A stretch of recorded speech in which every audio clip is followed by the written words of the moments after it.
Oh, yeah.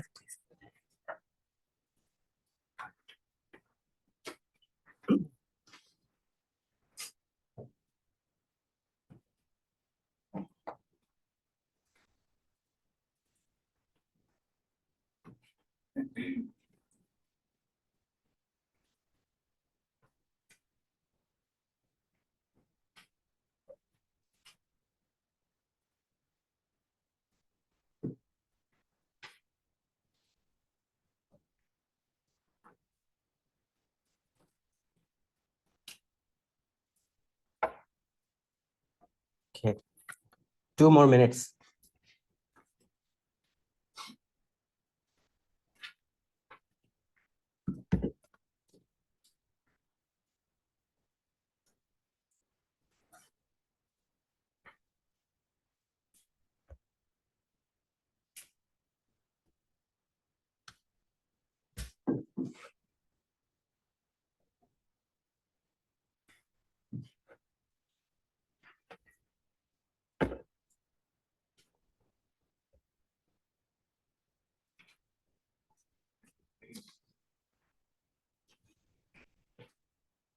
Last minute.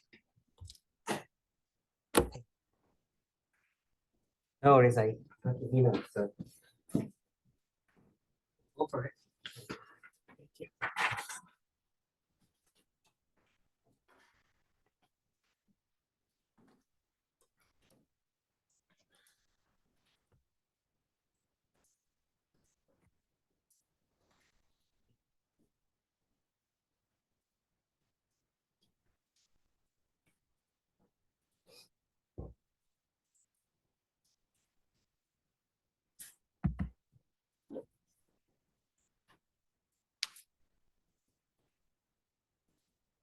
Okay, time's up, but it's okay. As you know, this is supposed to be a training run for all of us today. This is the first ever quiz of this sort. It's first of all, how did you feel? Is it doable? Is it too much? Like if like 5 minutes sounds scary, but is it really? Be honest. I mean, you can be honest with me. Okay, so as you already know, the rationale behind this type of quizzes is to make sure that you have the concepts on top of your head, despite having the flexibility to look up your slides or your lectures. You don't need to, I hope. Okay, that's the hope. And this is, as you know, anyone who showed up in class will get the full grades. So no pressure that way, but at least you get a sense of the modality, okay? And we will solve the questions in class together to make sure that we are all on the same page. This will probably be a good checks and balance for you. To see whether you really understood what you thought you understood. All right. Okay. So how many of you think that you got all the answers correct? It's fine. Nobody can. Okay, great, great. I see some confident your faces, which is great. So we will solve this together, and I'll ask you to grade yourself today, and I'll still take the script so that I could put the grades to appropriate people who showed up in the class. Okay, but from the next quizzes onwards, it will be graded by the TA. So let's go through the questions together in 3 minutes. Okay, that's our target. A 6 transistor SRAM cell stores 2 bits of binary data. How many of you think this is right? So in an SRAM cell, you have back-to-back inverters, and you have a access transistor here and another access transistor there. So imagine this node storing VDD and the other node is storing 0. Is it not storing 2 bits of information? Is it? Why not? Yes. So basically, once you store one, the other one is given. You cannot independently control them. So basically, you are storing just 1 bit of information. Okay. So this is false. Okay. In a 6 transistor SRAM cell, it is better to make the access transistors wider than the pull down NMOS transistors. So access transistor, this one, if you make a transistor wider, does it become stronger or weaker? Stronger. Okay. So do you want your access transistors to be so strong that it fights with the pull down NMOS and disrupt the data? No. So what do you think this should be? False. Okay. So we are all on the same page. Considering all transistors are identical for these 2 SRAM cells, SRAM cell B will have better hole stability than SRAM cell A. Is that true or not? which information are you looking at when you decide on this? VDD. Okay, so this one has 1 volt VDD, the other one has 0.7 volt. Which one will have better stability in your opinion? 1 volt or 0.7 volt? 1 volt. Why is that? Because the higher the VDD is, the wider will be the, which one? Remember? The butterfly curve lobes and better SNM, right? So we are all on the same page. In case you still have questions after this, don't hesitate to come and talk to me during my office hours. Okay, so this is false again. If the threshold voltage is reduced, the on current of a MOSFET increases linearly, but the off current increases exponentially. First of all, when we reduce the threshold voltage, current flowing through the transistor will increase or decrease. When we reduce the threshold voltage, right? What happens? Increase. So both on current and off current should increase, but which one increases more? As we discussed many times, right? Okay, because it's exponentially dependent on the threshold voltage. So we are all on the same page on this. Okay, sure. That's true. The bit lines are pre-charged to VDD over 2 to read from a 60 SRAM cell. Is that right? Simple, obvious question. Should be VDD, all right? They're pre-charged to VDD. In which memory we pre-charge to VDD over 2? Anyone? DRAM. Thank you. Yes, it is usually beneficial to have separate read-write paths in a memory cell. This is more like a philosophical question. What do you think? Haven't we suffered enough to try to make read and write better in SRAM simply because they share the same transistors, right? So it would be better to separate them out eventually. So that's true. We prefer single-ended sensing over differential sensing. What do you think? What's the advantage of differential sensing? Noise immunity. Thank you. Thank you. Yeah. Yeah, that's great. I'm happy. Okay, so this is false. SRAM is a non-volatile memory. This is essentially a volatile memory. As you know, the moment you remove VDD, your stored data is gone. Okay, so false again. Yes. Okay. Is it beneficial to have separate read-write paths? That's a pretty debatable question because it's bad for area. So. Absolutely, absolutely. I'm really happy. I'm really happy that you pointed it out. That's why I told you this is a philosophical question, right? Exactly. So I have to tell you which metric to consider, right? Okay. If you ignore anything else, then it would be nice to just make our life easy to have a separate read-write paths. And for that, we have specified memory. But I want you to have this appreciation for the opportunity to have separate read-write path. Imagine if I could give you a separate read-write path without hampering the area. It would be nice, right? Okay, so then at least in that regard, it's fine. We'll talk about some advanced memories which will give you that. All right, so without further ado, let's get started.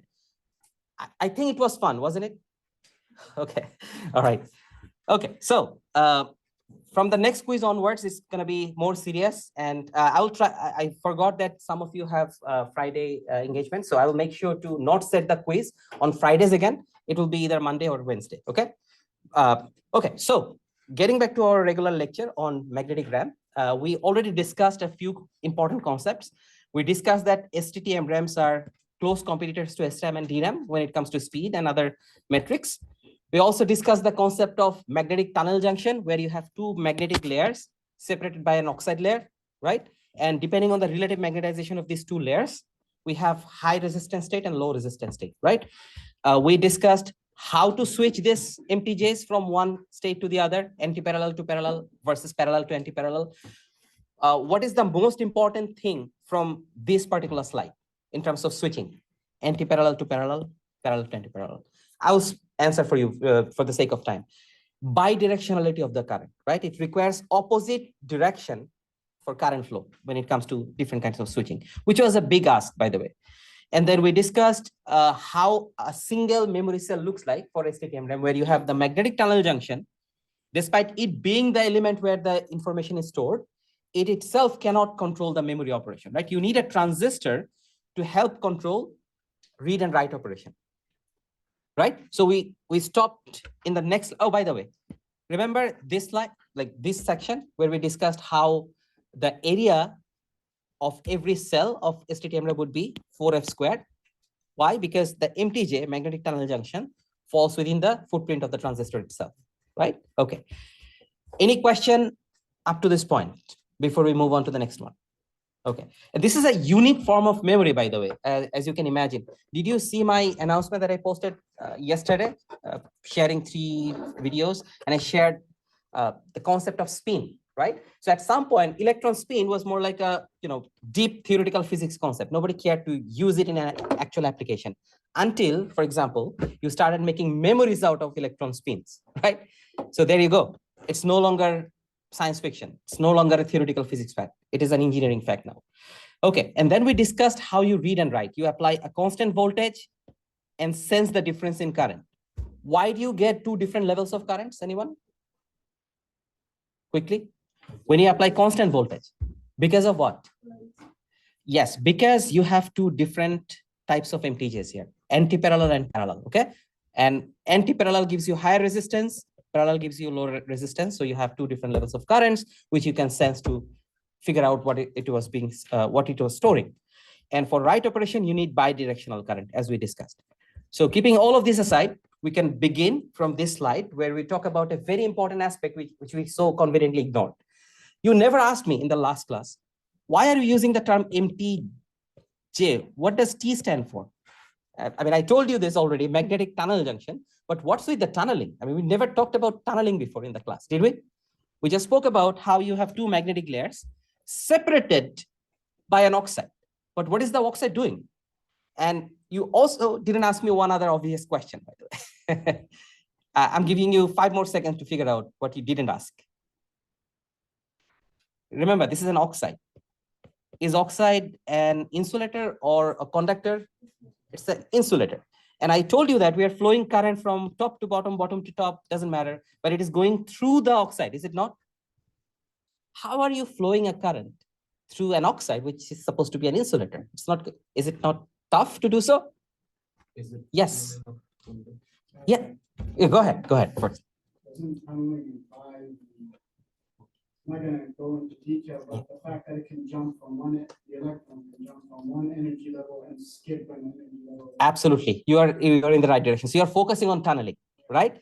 So that's where the tunneling comes in. So basically, we are deliberately using this oxide as a tunneling barrier. So remember, when it comes to just pure conduction, oxides or other insulators hinder conductance. That's true. But in quantum mechanics, again, honestly, it will be very superficial, but I'm happy to answer more questions. Imagine you throw a particle at a barrier, particle A. And there are 2 ways this particle can go to the other region. One, if you give it enough energy to go up and then go over the barrier. Okay, it could be thermionic energy. Basically, you provide some thermal energy and it goes up in terms of energy level and then can get to the other side. Or there is a finite possibility that this particle could just tunnel through the barrier even without having enough energy to go up in a higher energy level and go to the other side. 335 folks, did we have a lecture on tunneling or not? Okay, so, but I'm not assuming that everyone has a background in tunneling. And what I will do is, just to make sure you have a thorough understanding, I'll upload one more video in case you want to know the in-depth discussion about tunneling itself. But tunneling is heavily sensitive to the thickness of the barrier that you're looking at. Okay, the thicker the barrier is, the less probable tunneling will be. And it's not just less, it's exponentially less. So even if you go from 1 nanometer to 2 nanometer, tunneling rate or tunneling probability will not just be half, right? It will exponentially reduce. So it's extremely sensitive. So we want to make sure that this barrier is as thin as possible. And I'm going to show you something here. This is a realistic image of a magnetic tunnel junction. This is a very rudimentary form of MTJ. We don't use it actually, but it gives you a sense. This is a more advanced version, and there are even more advanced versions out there, which we'll talk about in part 2. So this is a magnetic layer. This is another magnetic layer, as you can see. And this is your oxide, magnesium oxide, for this example. And we'll talk about why magnesium oxide in a few seconds. So can you get a sense of the scale? How thick is it? Notice there is a scale mentioned. It's few nanometers. It's slightly more than 2 nanometer, maybe less than 3. More advanced MTJs are around 1 nanometer, 1.1 nanometer to 1.2 nanometer thickness. Okay, because that gives you more current, allows more current to flow through. Okay, now the question is, On your left, you see aluminum oxide as a barrier. On your right, you see magnesium oxide. That tells you people must have tried different oxide. Okay. So in the next slide, we'll talk about why magnesium oxide is basically like a crown jewel for magnetic tunnel junction fabrication. Okay. So in doing so, I'll first introduce a term called tunneling magnetoresistance. Remember, in the very first few lectures, we discussed some metrics that we care about in memories, right? Power, delay, area, we all know about this stuff. These are all standard. We care about them in logic, we care about them in memory or sensors or whatever, right? But there are some specific parameters that only relate to a specific memory technology. Tunneling magnetoresistance is something like that. There are no other memories where this parameter exists, okay? As the name suggests, there has to be something with magnets and resistances. I'll tell you a very simple, description of it, and then we will go back to the name. So I told you that when you have parallel magnetization, you get low resistance. Let's assume that the low resistance is RP. And when you have anti-parallel magnetization, resistance would be RAP. And since we use the resistance levels to represent 1 and 0, would it be beneficial to have a higher difference between these two resistance levels or not? What do you think? Wouldn't the data be more distinguishable if the resistance difference was more, right? So apparently, by measuring the relative difference between resistances, can we not measure the relative distinguishability of the stored data? Can we? Okay. So apparently, if I were you, I would have just taken the difference, RAP and RP. This is higher, this is lower. But the norm is to see the percentage change. Instead of just absolute value, we see the percentage change. So we take with respect to the lower resistance. Okay. So this is a measure of the relative distinguishability of the stored data in a magnetic tunnel junction. Okay. And we come up with this fancy name called tunneling magnetoresistance. So the origin of this resistance is basically the effect between tunneling and magnetic domains. Okay. So that's why basically merging the two, we came up with this term tunneling magnetoresistance. Okay. Now, you told me that you, in short, TMR. So I'll be using this term quite often from now on, TMR, tunneling magnetoresistance. We need to have higher TMR to achieve higher distinguishability. Is that right? Okay. So now look at this data. This is taken from a research article. As you can see, these are real data. Just by looking at this data, I mean, you are a material scientist working in the lab. You tried making hundreds of different samples of MTJ with different kinds of oxides, different kinds of magnetic layer. Okay. How can you look at all of these structures and make a call as to which one to use if you're an engineer making a decision? Can anybody tell me between the red line and the blue line, what is there in the y-axis? TMR. The higher, the better. Which one is giving you higher TMR? Magnesium oxide barrier or aluminum oxide barrier? So it's a no-brainer. I mean, just by looking at this raw data, you could make a call that we are going to use magnesium oxide barrier. Yes, you can do it and just move on, get along with your line. But there are folks like material scientists and physicists who care about understanding why, what's going on with magnesium oxide that it leads to. There are reasoning, there are explanation out there. I'll give you a few simple to grasp answers. First of all, turns out magnesium oxide creates a really nice interface with, let me show you what I mean by interface. So there are two material alongside this oxide, this one and the other one. Magnesium oxide tends to create a really nice interfacial layer with extremely low defect that helps with spin propagation. Okay. And most other oxides, not all, most other oxides create significant amount of broken bonds and leads to less spin current. Okay. So that was one of the main reasons, but there are other reasons in addition to mechanical stability, for example. So if you put any material on top of any oxide, you may not have the same level of reliability. That's the other concern. Okay. So keeping all of this aside and considering this engineering aspect, you get higher TMR from magnesium oxide. In fact, this higher TMR is directly linked with having lower interfacial states in the magnesium oxide layer. Okay. So moving forward, most of the MTJs that you'll ever encounter, except for the more fancier ones that people are currently exploring, they'll be using magnesium oxide as a barrier layer. Okay, so this slide, any questions so far?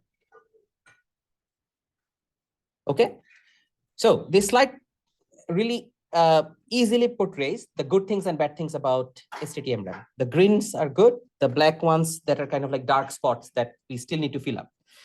Non-volatility. This is a memory that is non-volatile because the moment if you remove the applied voltage and turn it back on, the magnetic tunnel junction will still hold on to the data as long as the relative magnetizations don't change. And I told you that we design it in a way that it doesn't easily relax to the easy axis, right? And that's by design.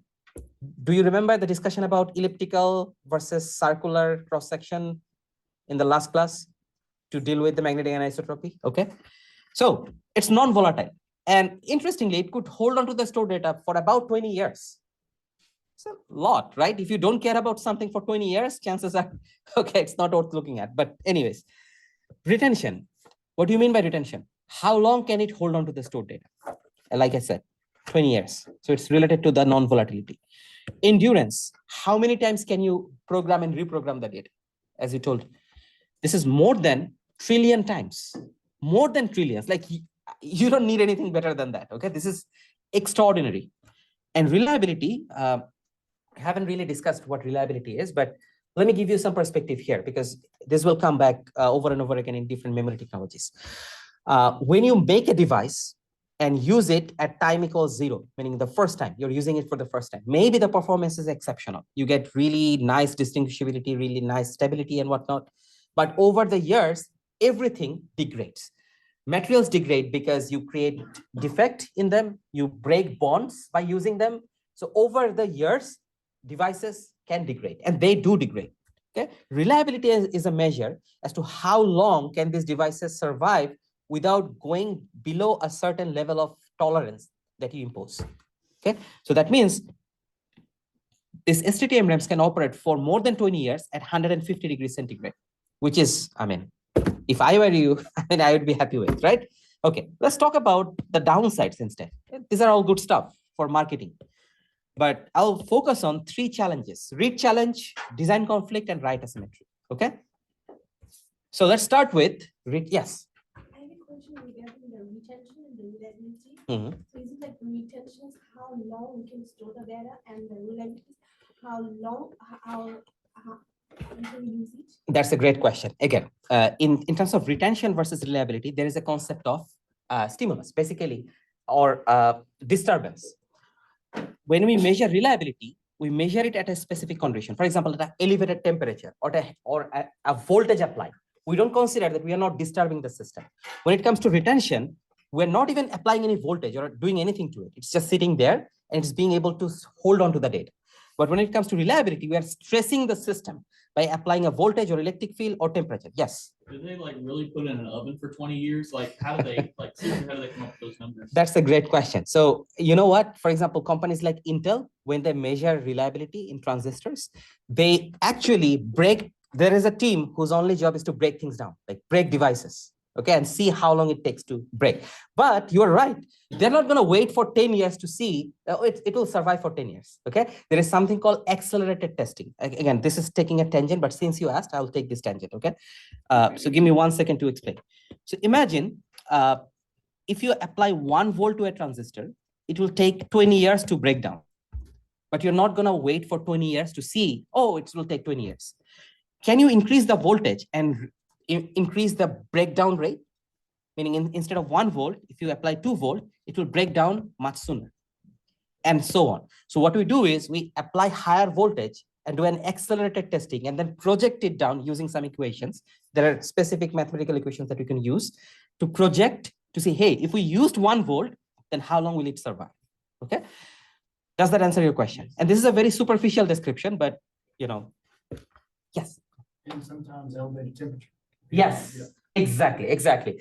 Voltage is not the only thing to accelerate. You can always try it at a higher temperature to see, okay, if it takes 20 years to break down at 150, let's try 300 and reduce the time instead, okay? These are great questions. Thank you. All right, so the first challenge is read disturb margin, as I told you. It may not sound like much. I just told you that this is a measure. The relative resistance difference is a measure of the distinguishability of the stored data. If it is high, we are good. If it is not high enough, we are not that happy. Okay. Now there is a problem. I'll tell you the problem. Just look at this magnetic tunnel junction and the STTM RAM. When I say STTM RAM, it's not just MTJ. There is also a transistor connected to it, okay? People go through great depths in trying to make this TMR high. Like, actually, you could get 400, 500% TMR, which is very good. Now, let me tell you something. Between 20 and 10, imagine you have 20 ohm and 10 ohm. What is the relative difference? 20 minus 10 by 10. Okay, almost like 100% difference. Are you good? But now, let me tell you something. Add 50 to both of them. Add 50 to both of them. Then, in terms of the numerator, nothing changes. You still have 10 minus 20 minus 10. But in terms of denominator, you have what? 10 plus 50, which is 60. So will you have the same percentage anymore? Or will you have much less of a percentage? You see, whenever you add an offset to these resistances, it reduces the distinguishability, doesn't it? It basically sullies the relative resistance difference. And this is what the transistor is doing. When you calculate the resistance only of the MTJ, it looks really nice and rosy. Oh, wow, 400% TMR, great. But the moment you add the transistor resistance, why do you think the FET stands for field effect transistor, as you can imagine, the transistor resistance? Why is it showing up only in the denominator? Because in the numerator, they canceled each other. As you see, there was a negative sign.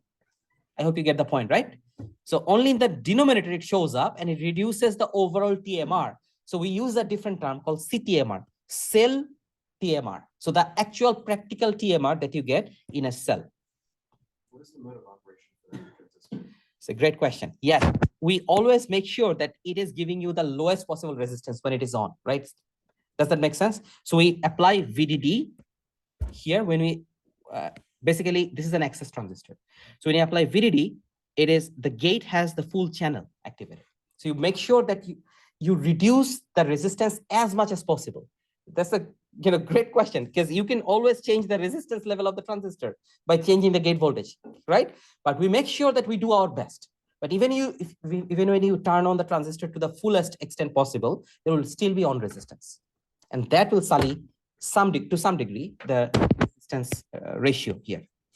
Okay, are we all good so far? So CTMR is a challenge because in cell we have to use transistor. Now, I'll take this moment to put this idea in your head. Would it be good to get rid of the transistor? If I could somehow manage to do without this transistor, would it be good? The CTMR value would be increased. At least in that regard. Yes, I know there are other considerations, but if I could do without the transistor, that would be nice. There are one more reasons that we discussed, that transistors are culprits. Can anybody remind me what that was? Yes. The size. The feature size, the area, you mean? Yes. You know what she mentioned? So basically, yes, exactly. So remember this diagram when we discussed, this is MTJ. The rest of it is your transistor. So your cell area is limited by your transistor, not MTJ. MTJs are nanoscale, 20 nanometer diameter, 30 nanometer diameter, say. But your transistor is the culprit here. So if I could get rid of the transistor, that would be nice. Somehow, obviously, we have to make up for it. But do you guys all agree? So there are two motivations. Okay, we'll get back to it. The very last slide of part 2 of MTJ will show you a way to get rid of transistors. So I'm just kind of pitching that gradually. Okay, so the first problem is limited cell tunneling magnitude resistance, which is less than 200% because of the transistor. Okay, the second problem is related to how you read and write. Okay, so let's talk about read operation quickly. So you apply a voltage, which is say the read voltage, and you get two different levels of current because you have two different levels of resistance in the magnetic tunnel junction for 1 and 0. That's how you sense. All good. And how do you write? One more time. You flow current from one direction or the other, depending on what the MTJ is storing. If you're trying to write parallel to anti-parallel, you flow the current in this direction and vice versa. Now, I'll point to one situation. Imagine when you're reading, you apply a voltage and you flow current through it. But for this situation, is there any chance that you lead to a read failure? Ever? Just these two diagrams and look at the current direction, is there any chance that while you are reading, you accidentally write into the MTJ for this section? If not, why not? Or if so, why? Remember, in SRAM, we always had a chance of accidentally disrupting the stored data. And in DRAM, we actually disrupted the stored data while reading. And so we had to write back and refresh and whatnot, right? But here, for at least this situation where you have a parallel MTJ and you are reading it, is there any chance of ever disrupting it? Why not? Just look at the direction of the arrow. To flip parallel to anti-parallel, you need to change the current direction, basically. So as long as you're reading, the direction remains the opposite of what you need for writing. So you're safe. Obviously, there is a limit. It's not unlimited. There is a limit when your pin layer can also flip. But for the practicality's sake, it's safe. So at least in one situation, you're safe, but not for both. For the other situation, notice the direction of the current is same as what you need to write. So apparently when you're reading, you can accidentally write. Well, how do we solve this problem? There should be an easy answer. Can anybody tell me? Notice I'm using two different notation. I read and I write. That means I have two different levels of currents. I make sure that the read current is lower than the write current so that it doesn't lead to flipping. Is it not a good enough argument? Anybody has any concern with it? Can it still fail? Anyone remembers our friend variation? Did we talk about variation in SRAM? Okay, you design this cell to be perfectly safe with, say, maybe it requires 200 microamps to flip. You apply 150 microamps to read. But maybe because of variation, some of these cells will flip at lower current than 200 microamps. Don't you think? So there is a possibility that some of these cells might flip. And I told you the very first lecture, even one bit of data being disrupted could lead to disaster, right? So you don't want that. So this type of a situation is a challenge for us. So we have to design a metric. We have to define a metric to test how safe our stored data is in terms of accidental flipping. This is called RDM, read disturb margin. How safe your data is from accidental disturb. So don't look at this equation first. Let's take some number. Imagine you need 200 microamps to flip the magnetic tunnel junction, okay? And let me give it a name. It's called a critical current for flipping. Which kind of flipping are you worried about? Parallel to anti-parallel or anti-parallel to parallel? Notice, I'm only worried about anti-parallel to parallel. So I can say critical current for anti-parallel to parallel flipping is, say, 200 microamps. And my read current, and which read current are you worried about? Parallel read current or anti-parallel read current? You should respond more. Anti-parallel read current. Okay, so I read anti-parallel. Let's take some numbers. Imagine that's 150 microamps. So if I ask you, how, in your opinion, in terms of percentage, how far are we from accidental disturb? Can I not just take this difference, right? But remember, absolute differences have problem, as you saw with the TMR, right? It gives you a wrong notion. So we always take relative difference. So with respect to the critical current, with respect to 200 microamps. So this is a measure that we would logically use to test how safe we are from accidental disturb. Don't you think? Do you agree with this? And basically, this is called RDM. Instead of numbers, just put in these notations and you get the expression for RDM. And now you know why we have specifically APP and AP showing somewhere here and there. They're not random. Okay. I was expecting a question. I know I'm not giving you much time, and especially with this, smaller format 50-minute classes, it's difficult, I know, but you can still give it a shot.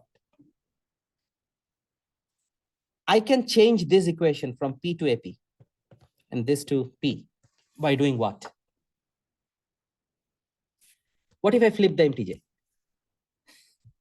Right? I could just flip the MTJ, then these directions will change, don't you think? So these are with respect to the configuration that I showed you. So it at ever in any kind of paper or any other sources, if you see a MTJ flipped, notice the direction for the free layer and pin layer. Am I making sense? If your pin layer is connected to the transistor directly, then this equation is valid. If for some reason it is flipped, then that all the directions will flip. So then this rectangle, red rectangle, will shift to the left. Am I making sense? So don't take it as an absolute equation that, oh, it's always anti-parallel to parallel. That depends on where is your read direction, read current direction. Is that logical? Okay, I'll let that sink in for a second. But meanwhile, I'll just put this possibility of read disturb as a challenge. And you may not be as safe as you think you are, because there's several other reasons, which we will at least some point talk about. The final challenge that I want to highlight, not final, the second most important point is basically self-conflicting requirements. So you just saw that to decrease read disturb, we need to reduce the read current, right? How can you reduce the read current? You reduce the read current by reducing the voltage. Does that make sense, folks? Okay, you reduce the voltage. Turns out, something that I didn't talk about yet, and we have a dedicated lecture for it. What happens when you have these two levels of current? You use a sense amplifier with a reference to sense the read current, right? So the lower these levels are, the lower the sense margin ends up becoming. Okay, that's the challenge. So apparently, by reducing this current and voltage levels, you make it challenging to design sense amplifier. On the other hand, if you try to enhance your sense amplifier sense margin, you end up with increased read disturb, because that requires higher read current, higher read voltage. Okay, so that's a self-conflicting requirement that we often struggle with. And this is a direct result of having, can anybody guess? Same read write path. So there is a version of MRAM called SRWP MRAM, not STT, SRWP, separate read write path MRAM, which I'll show you in part 2. Okay, all right. If there is a problem, somebody will find a solution. All right, the final thing that I want to point out is write asymmetry. What is that? Okay. How many of you know about source degeneration? How many of you have heard the term? Can you raise your hands? Okay, a few. So I think I should still explain it to some degree very quickly. So imagine you have a transistor, you have drain, gate, and source. And let's consider that you have connected a resistor here, okay? Versus a transistor where there is no resistance connected to the source. Now, if I apply say 2 volt, and this is ground, to the drain terminal, and maybe 2 volt to the gate, will your VGS be 2 volt? Let me do the same here. 2 volt to the gate, 2 volt here, and this is ground. What is your VGS for this transistor? 2 volt. Perfect. Yes, because it's with respect to ground directly. 2 volt. But will your VGS here be 2 volt? Why not? Because there will be some, yes, voltage drop here. You'll have a non-zero voltage showing up here. So your VGS will be 2 minus Vx. So as I told you, if you reduce your VGS, your channel will be weaker. So your transistor will be weaker. So source degeneration can make transistors weaker. Okay. Just very quickly, I just wanted to brush up on this concept. Now, notice this transistor. I told you transistors are typically, you can flip them. You can flip the drain and source. Depending on where you are applying the higher voltage, the other one becomes source for NMOS, okay? So when you are writing, imagine you need bidirectional current flow. So for one situation, you need to apply voltage here and ground to the other side, and then vice versa. High voltage here, ground to the other side. Now, in which situation, okay, is this your source? Tell me. Let's start with this.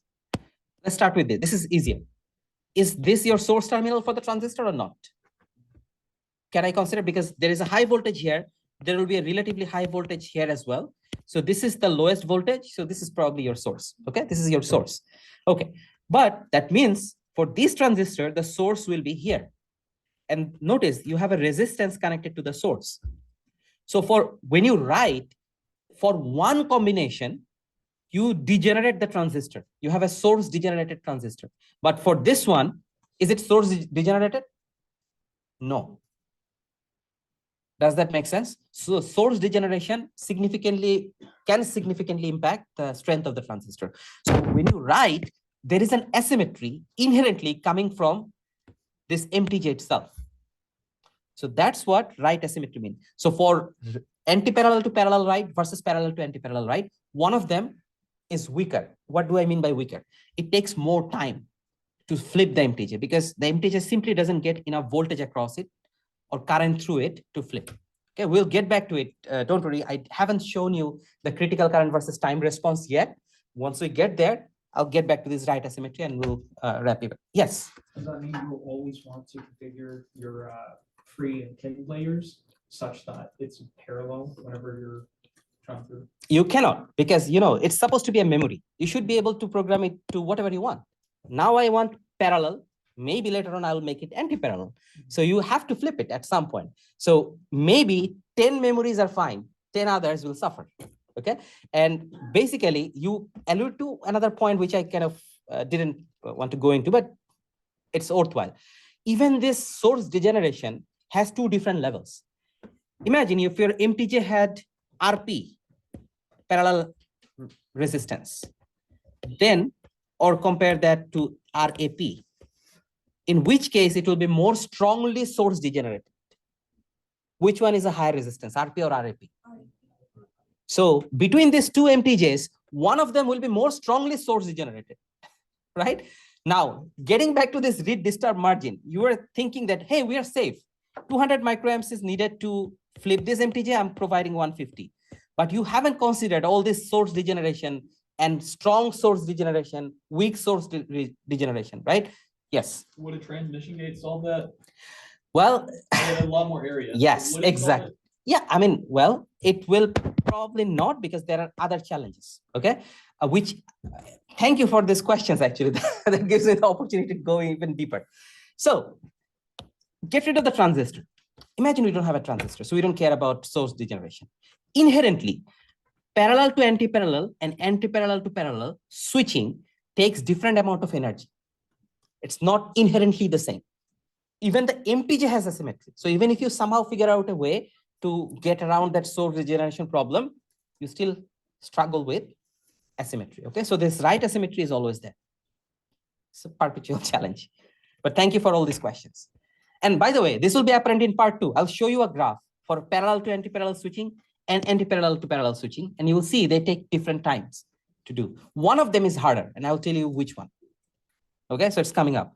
So this last slide, this is taken from a professor from Purdue, because this nicely summarizes, and we already discussed everything but I felt it's too busy, so I broke it down into separate slides.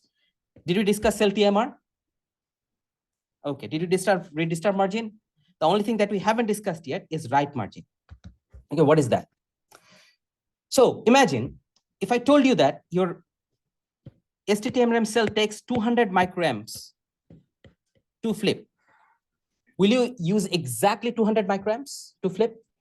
What will you do? You will keep a, what's the word? You'll keep a margin. Maybe to 220.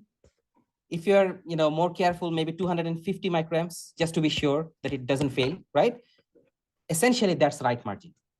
The amount of current that you need, absolutely minimum to flip versus the one that you apply. So this is basically what you get. And notice, I will just start with this. The write current that you apply minus the critical current that is necessary divided by the critical current that is necessary. But notice there is something connected to this critical current all the time. Why is it always anti-parallel to parallel? Because as I told you, between AP to P and P to AP, one of them is inherently difficult. Making sense? It's not because of the transistor, just inherently it is difficult to do. So we consider the worst case scenario. Making sense? So that's why we just take this one. Are you with me? All right. So anti-parallel to parallel is more difficult. Typically for MTJs, yes.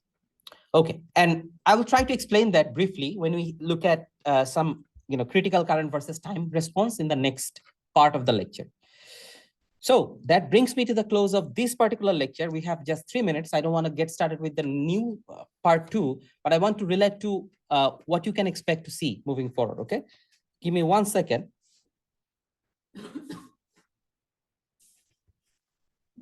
So let's go back to the syllabus. Remember, we covered SRAMs and DRAMs, right? I'm going to upload the HSpice tutorial, like I said, it's almost done. So take a listen and take a look at the recording. And after that, I'll post the first homework. And the first homework will be on, interestingly, surprise, surprise, STT-MRAM, not SRAM or DRAM, because you'll be working on a project related to SRAM, okay? And I will give you a more involved homework on DRAM. But STT-MRAM will get you started, and I'll show you what you'll have to do. I'll give you a code. Rather than asking you to write the code from scratch, which you'll do for SRAM, I'll give you a code, and you'll use the code to calculate all these metrics that we just learned about: read, disturb margin, sense margin, write margin, blah, blah, blah, right? So that's how you solidify your understanding, and you basically simulate and see which data you need to extract to calculate these metrics, okay? And we'll also work on variation analysis. Okay, so we are here, MRAM, and we're looking at basically the challenges of STT-MRAM. The next step, what is the obvious next step? After we discuss the cell level characteristics, the obvious next step would be to go to the array, of course. We'll see how to organize them in arrays and how to basically scale it up from there. We'll also take a look at some advanced version of STT-MRAM, going beyond the one that we saw, including separate read-write pathways, okay? And finally, you see the last one that I allude to, what if we could get rid of the transistor itself? The cross-point array will show you, a quick look at what it looks like to have a MRAM array without a transistor, okay? So I'll let you ask questions if you have any. Any questions? I mean, I could point out, hey, you should have asked me this. No? So you either got everything or you got nothing. Which one is the case? I hope it is the former. Okay, thank you, thank you. We'll stop here and we'll begin in the next class. Okay, have a great weekend.